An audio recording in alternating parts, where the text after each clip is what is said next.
You have your electric heater with the remote. All you need to do is turn it on. From there, hit F for the temperature you like. After you're done,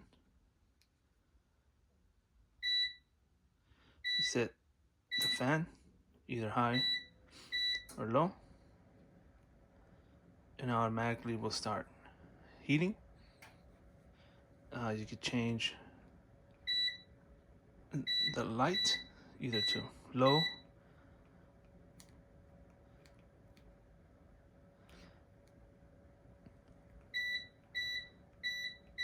and cycle through. It takes a minute for it to heat up.